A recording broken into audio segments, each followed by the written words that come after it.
Hello, everybody. This is really exciting. I'm trying this this weekly Bible hour on YouTube in hopes to make it a little more accessible for people to jump in and out. But this week, I'm doing my deep dive study into Esther chapter 2. And unbeknownst to me, this is my first time reading Esther.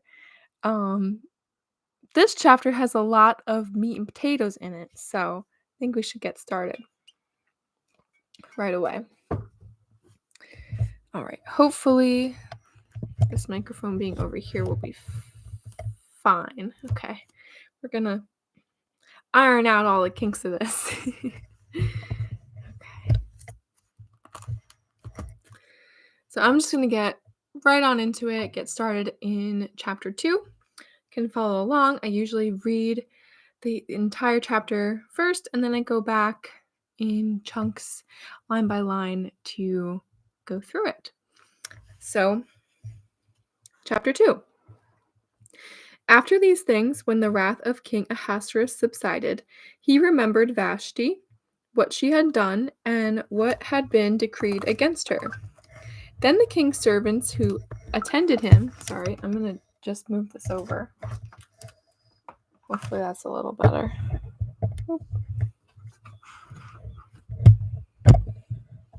That is better. Okay. All right. Then the king's servants who attended him said, "Let beautiful young virgins be sought for the king, and let the king appoint officers in all the provinces of his kings, that they may gather all the beautiful young virgins to Shushan, the citadel, into the women's quarters under the custody of Haggai, the king's eunuch, custodian of the women, and let beauty preparations be given them. Then let the young woman who pleases the king be queen instead of Vashti." This thing pleased the king, and he did so.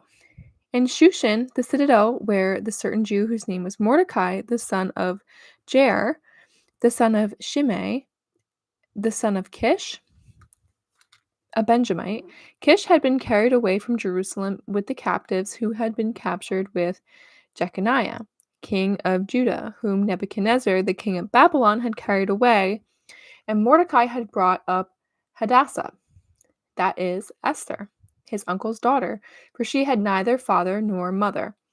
The young woman was lovely and beautiful.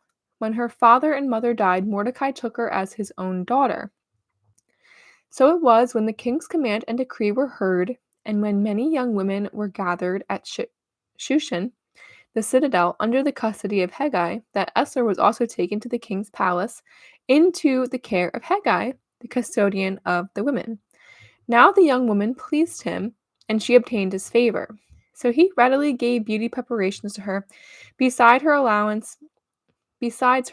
He readily gave beauty preparations to her besides her allowance. Then 7 choice maidservants were provided for her from the king's palace, and he moved her and her maidservants to the best place in the house of the women.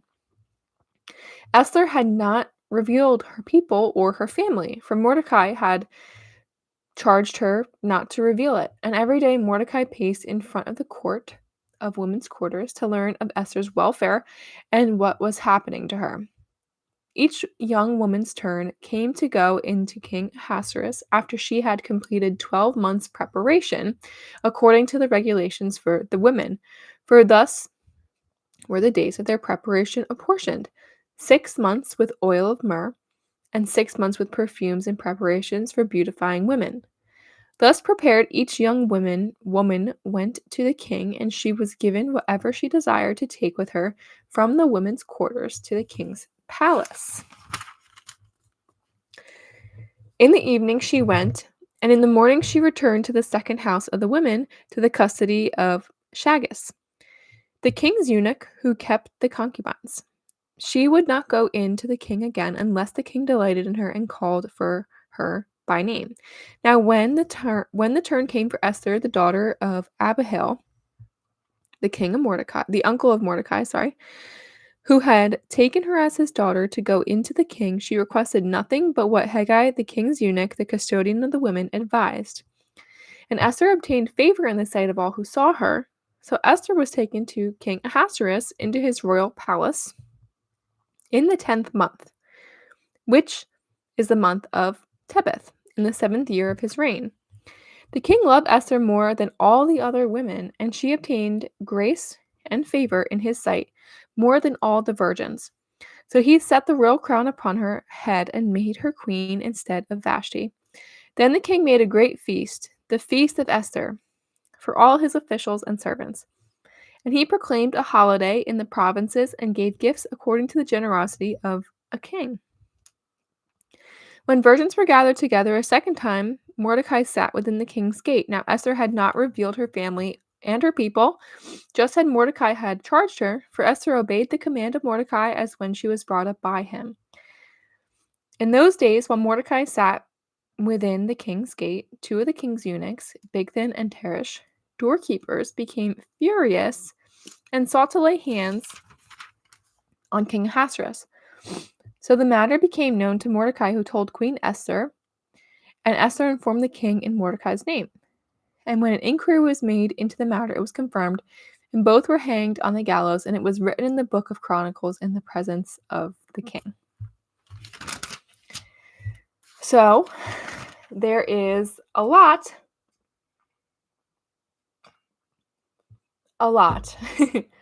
going on in chapter 2.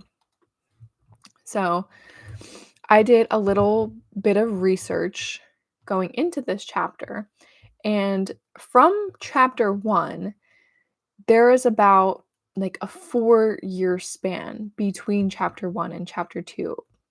So in that time, King Ahasuerus made his great unsuccessful invasion of Greece, and he came home defeated and wanting to cheer his heart through sensual diversions. He has this gathering of all these women to find a new queen. So let's go back through a chunk of verses 1 through 4. So after these things, like we just said, it's been about 4 years. When the wrath of the king Ahasuerus subsided, he remembered Vashti, what she had done. So he came back 4 years later and remembered his queen and what she had done to him in chapter 1.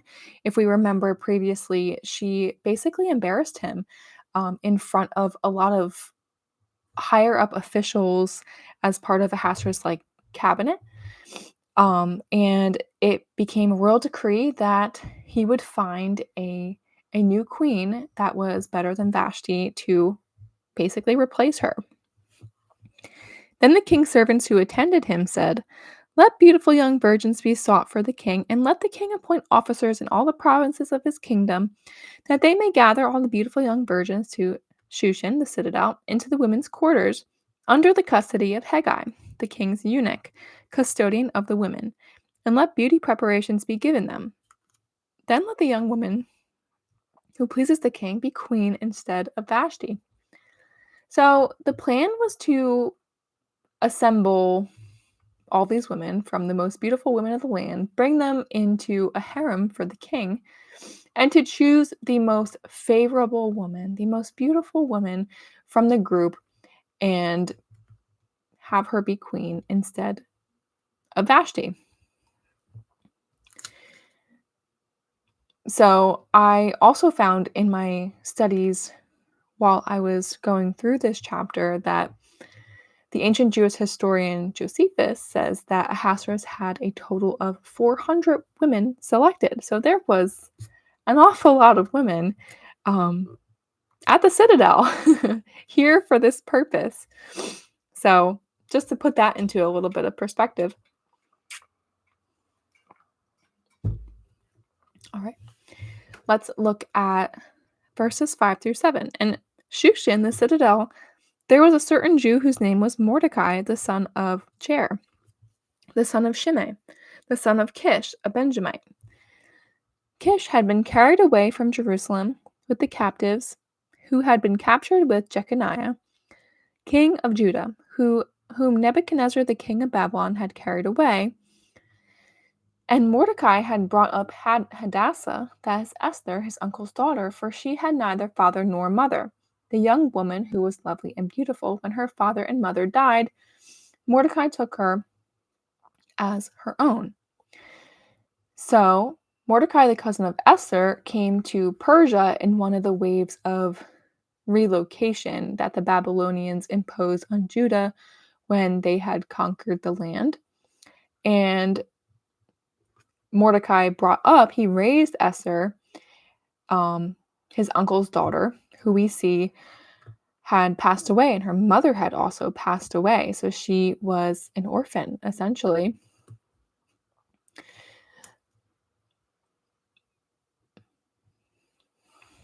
So, okay, so where am I? Sorry. Okay, so let's go into verse 8. So it was when the king's command and decree were heard, and when many young women were gathered at Shushan, the citadel under the custody of Hegai, that Esther also was taken to the king's palace into the care of Hegai, the custodian of the women. So we kind of see that she really didn't have a choice, and we know that Hegai is the king's eunuch, and it was a man entrusted with the oversight of the king's harem for obvious reasons. This was basically his right-hand man. So you see that, and then we're going to go into verse 9, and it says, "Now the young woman pleased him, and she obtained his favor. So he readily gave beauty preparations to her, besides her allowance. Then 7 choice maidservants were provided for her from the king's palace, and he moved her and her maidservants to the best place in the house of women." So she immediately obtained favor with Hegai, the man in authority over her, and in this, her godliness ensured a fulfillment of Proverbs 3:3-4. "Let not mercy or truth forsake you. Bind them around your neck, write them on the tablet of your heart, and so find favor and high esteem in the sight of God and man." So he readily gave beauty preparations to her besides her allowance. Every woman, so we get the idea here that every woman was given an allowance of preparations and maybe supplies to seek favor in the eyes of the king. So because of this favor, Hegai gave Esther special beauty preparations beyond what was given to everyone else, and he also gave her 7 choice maidservants to look after her and any needs that she had going forward. So we already see that she's taking favor in this choice of over 400 women, and that's where the sorry, I just looked at a comment and it got me off track. That's where so in chapter 1, we had talked about how God isn't mentioned by name in this chapter at all, but how like kind of the silent hand of God is like the overtoning like theme in the book of Esther. And I think we really see that here, how she is just finding favor in the eyes of everyone that she is put in front of. So let's go into verse 10-11. Esther had not revealed her people or family, for Mordecai had charged her not to reveal it. And every day Mordecai paced in front of the court of the women's quarters to learn of Esther's welfare and what was happening to her. So this is where I was like, okay, there's a lot going on here. So she had not revealed her people or her family. So Esther is Jewish. Esther was a Jew. So normally there's never a good reason for hiding the fact that we're Christians. And far too many Christians, I know a lot of them, unfortunately, act as if they're like kind of like secret agents, and they're always concealing who they are in the Lord because maybe it's not the most popular thing to be around a group of people. But we must take the warning that Jesus gave in Matthew 10:32-33 seriously. "Therefore, whoever confesses me before men, him I will also confess before my Father who is in heaven. But whoever denies me before men, him I will also deny before my Father who is in heaven." We can't live a life of denial and expect God to recognize us. We can't, live a life where we're hiding from who we are in Christ and then expect him to answer our prayers, stuff like that. Sorry.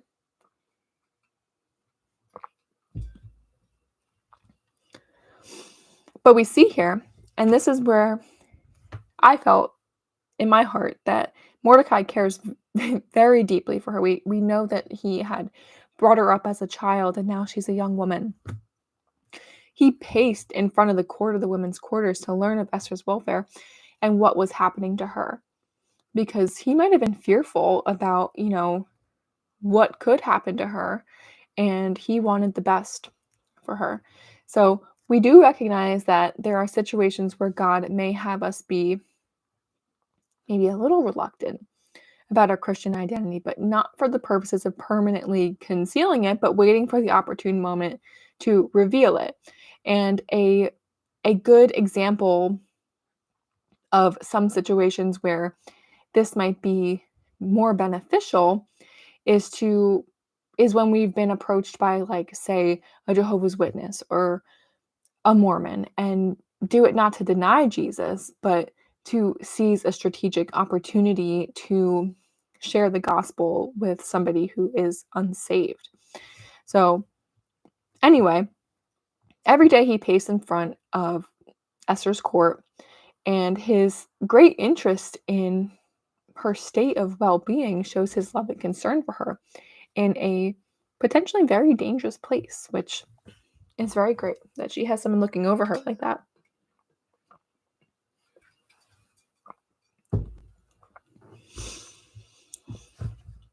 Verse 12. Each young woman's turn came to go into King Ahasuerus after she had completed 12 months' preparation, according to the regulations for the women, for thus were the days of the preparation of portions, 6 months with the oil of myrrh, and 6 months with perfumes and preparations for beautifying women. So when I read this, I was like, oh my goodness, they need like a whole year to prepare in like these like very good smelling oils and perfumes before they even approach the king. Like, my goodness, like that is so crazy. But these were different times, and I found in searching that it was kind of like almost a silly question, like why they needed to do this, but it was to essentially appear before the king as like, really clean and smelling good. The things that we have today, like deodorant and showers and running water, like we take that for granted, and they just did not have these things in that day. So that is literally what was going on there.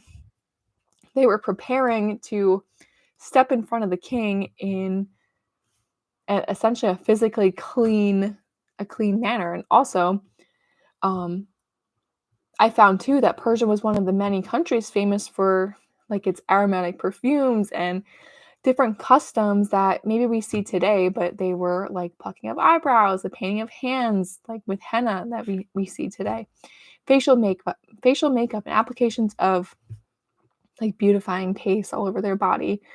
So that is what had been going on. Where was I? Verse 13. Thus prepared, each young woman went to the king, and she was given whatever she desired to take with her from the women's quarters to the king's palace. In the evening, she went, and in the morning she returned to the second house of the women to the custody of Shashkas, the king's eunuch who kept the concubines. She would not go into the king again unless the king delighted in her and called for her by name. So, back to the part about this being a year of constant spa treatments. The destiny of these women, which I had come to find out, was that there was 400 of them, and he would go through each one of the 400 to basically decide if this would be his companion or not. And the rest of the 399 who would essentially lose were banished to the harem, where they stayed the wife or the concubine of the king, but would rarely ever see him afterwards. So they were never free to marry another man, and they essentially lived as like,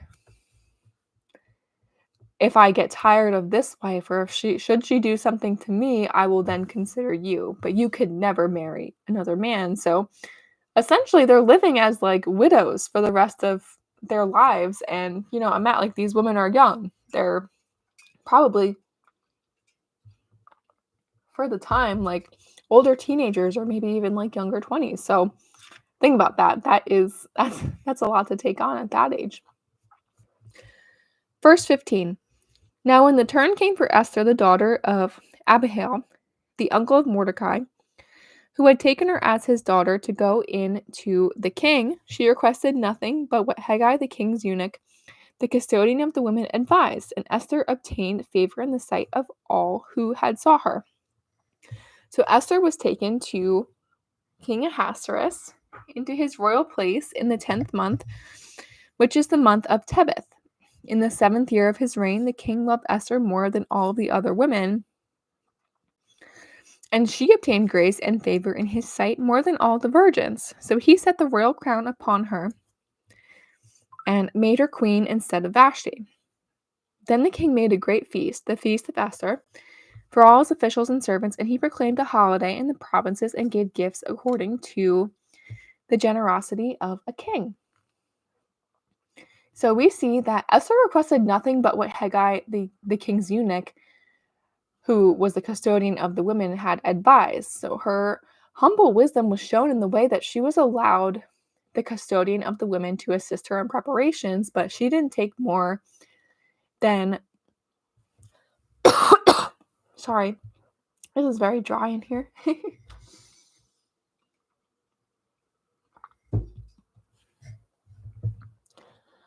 But she didn't take more than what was allotted to her. And we saw that Esther obtained favor in the sight of all who saw her. This was because of both her godliness as a woman of God and her beauty. She obtained grace and the favor and sight over all of the other women. Because of the great favor that she obtained with the king, Esther was selected to be the queen to Ahasuerus. So we see up until this point in the chapter that Esther's life so far has been remarkable. She was the child of Jewish exiles who we found in the beginning of the chapter had both died, and she was raised by her cousin in a foreign and honestly often pretty hostile land, and she was taken against her will into the king's harem, and she found favor with all whom that she had met, and she was finally selected to be queen to Ahasuerus. But we know as godly women reading this chapter that this wasn't just an accident, and it wasn't just a coincidence. It wasn't because of luck or fortune or Esther's good looks or her sparkling personality. It was all because of God. Even though God isn't called out by name in this chapter, God had a plan, and Esther was part of it. As Psalm 75, 6-7 says, "For exaltation comes neither from the east nor from the west, nor from the south, but God is the judge. He puts down one and exalts another." So exactly in the same way that God has a plan for Esther in the book of Esther, God has a plan for each and every one of us. Wherever you are right now, God has a purpose for it. Maybe a short purpose, maybe a long one, perhaps a large purpose or even a small one, but we know that God has a reason. So to this point in the story of the book of Esther, which we still have so much to get through in the weeks ahead, but he is outworking his plan, and God can even use the evil of man to show that to us. Because we know that from chapter 1, God did not make Ahasuerus drunk. He didn't make him demand that his queen present herself in a modest way before all of the officials in his cabinet. Yet we see that God had allowed the wicked actions of him to fulfill a purpose in his greater plan. And we find assurance in the truth that no other person, no matter how evil they are, can defeat God's plan in our life, no matter what they have done to you or what they will do to you. And that is the beautiful undertone that I like to take away from this book so far. And I'm so glad that I'm studying it now, because there are like some certain books in the Bible that I just have never read, I haven't done or I haven't done a deep Bible study into. So this has been great. But let's finish out the book of chapter 2 of Esther.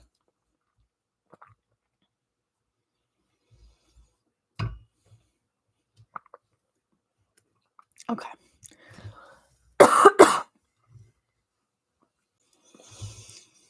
When virgins were gathered together a second time, Mordecai sat within the king's gate. Now Esther had not revealed her family. This comes up again, that she had not revealed her family. And her people, just as Mordecai had charged her, for Esther obeyed the command of Mordecai, as when she was brought up by him.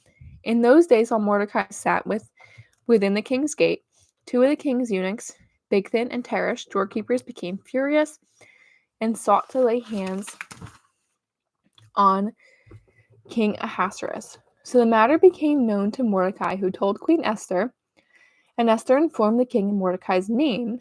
And when the inquiry was made into the matter, it was confirmed, and both were hanged in the gallows, and it was written in the book of the Chronicles in the presence of the king. So we see that Mordecai is sitting within the king's gate, and the position that he is sitting within the gate indicates that Mordecai was associated with decision makers and men of influence within the kingdom. We see again, which I had said while I was reading it, that Esther had not revealed her family or her people, just had Mordecai had basically told her not to. When I was looking through different studies and stuff while I was going through mine, I found that some have thought that the book of Esther carries the idea of concealment too far. I am so sorry. My cat is a crazy, crazy lady. But this book has been criticized because it doesn't mention the name of God either. So some say that the name of God was left out of the book of Esther because of its use in the festivities around Purim, where people commonly became drunk, and one rabbi taught a man is obligated to drink on Purim until he is unable to distinguish between blessed be Mordecai and cursed be Haman. And some have wondered if in that atmosphere it would be too easy to profane the name of God if it were to be read at such a festival. And others in other studies that I have seen can see the name Yahweh hidden in what it's called the acrostics, based on the initial and final letter of successive words in Esther, and the specific verses of that we can see in chapter 1, verse 20, chapter 5, verse 4, chapter 5, verse 13, and chapter 7, verse 7, which is really cool that people were able to decode that, and that the word God himself and Yahweh is actually in the chapter, and you just can't see it, but if you decode the Hebrew, you can. That's awesome. But we really don't know why God isn't named by name in the book of Esther, and there's a lot of different ideas for why that may be, but the truth of it is that we really don't know. But I like that the theme of his overarching hand spills through the most as we have gone through it. So this kind of ends here, where the two men were hanged, and we are going to find out what happens next week in chapter 3. So in the meantime, what do you think about this chapter 2? And I actually have written out some questions I'm going to put into the community on school about this, but I will also read them here.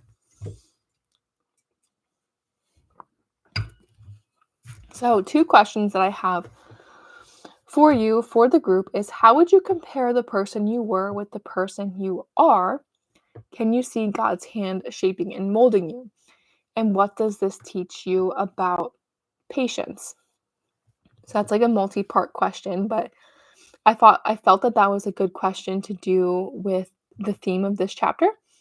And number 2 would be, can you think of any situation in your own life, where you felt led by destiny, just like Esther was in chapter 2? So just some things to think on and pray on, and, journal it, share it in the comments, share it in the group, whatever you feel comfortable with. But until next time for chapter 3, definitely can't wait to see who comes out next week. So So, yeah, I'll see everybody then, and I hope everyone has been having a great week, and see you next time.